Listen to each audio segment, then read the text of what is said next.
What's going on, YouTube? This is Blue Boat, and I gotta make a video on this, man. I could have swore somebody is on YouTube trying to make the hardest to make the argument that Reggie Miller is better than Scottie Pippen. What type of shit is that? I mean, come on now, like you just look at the numbers. Look at their comparison numbers. It's not even close. Scottie has better assist, better rebounder. Well, I shouldn't say better assists. He averaged more assists, translation. He's a better passer, better rebounder, better defender, and was a more versatile player. I mean, the only thing Reggie Miller had over Scottie was he had a better three-point percentage. He shot, and he somewhat shot better mid-range, but I'm not even going to go through that, man, but come on, man. You gotta be kidding me with that. You gotta be kidding me with that, man. Somebody over on here on YouTube, man, is always pushing a narrative just so he can justify.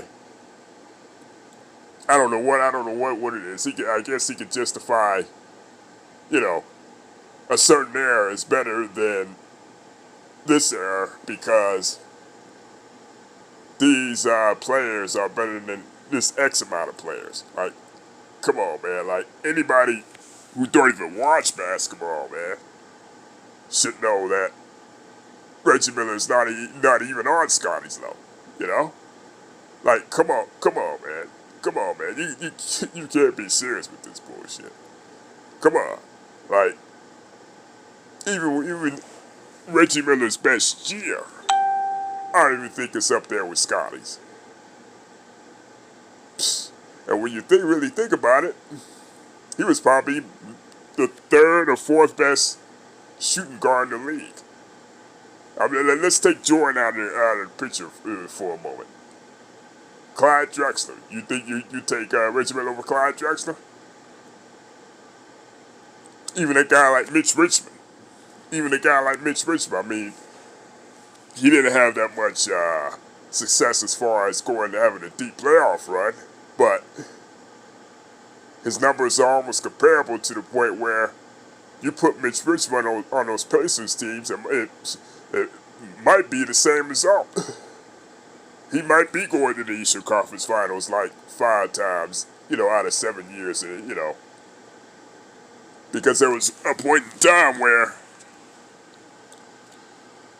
those Pacers teams were pretty solid. You had Mark Jackson, you had the two Davises guarding the paint, Derek McKee, Rick Smits at one point, and then later on you had Chris Mullin, Jalen Rose,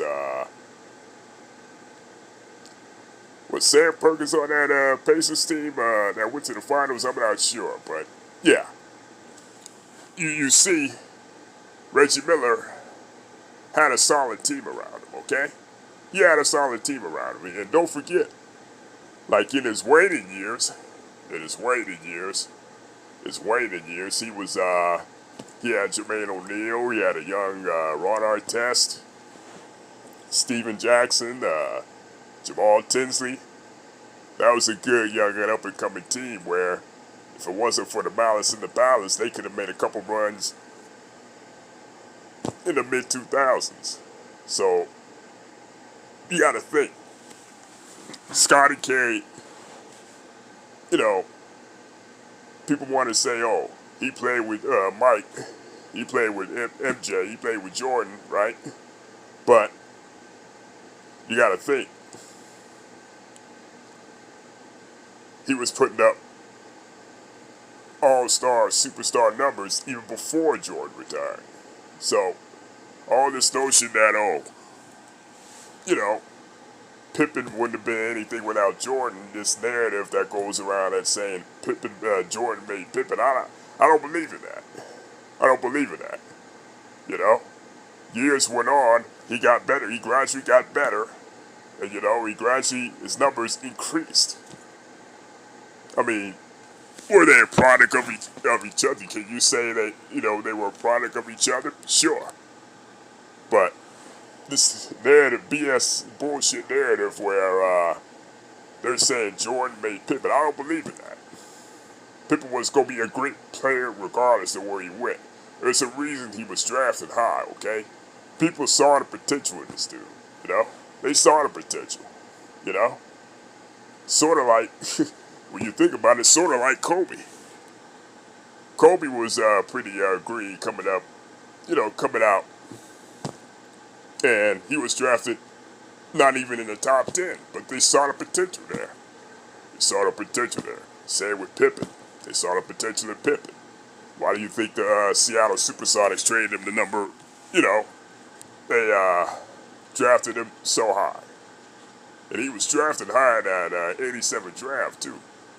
I'm pretty sure he was number 5, number 6. I'm not sure. I gotta look it up. But I'm pretty sure he was drafted in the top 10. When you drafted in the top 10 in the draft,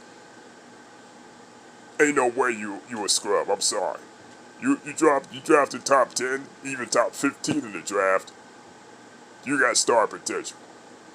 Like I said before, Kobe was drafted 13 in 1996. Okay? And he was green. So you kind of like, in that regard, Scottie, Pippen, and Kobe are comparable when it comes to that. So, yeah, man, I just want to make a quick video, responding to the bullshit. Who are they right minds who so-called know the game of basketball, who so-called watches the game of basketball, wouldn't even come up with a suggestion that Reggie Miller is better than Scottie Pippen? Reggie Miller better than Scottie Pippen. You think about that? When you really think about that, that don't even sound right, man. That shit don't even sound right. But let me know what you guys think.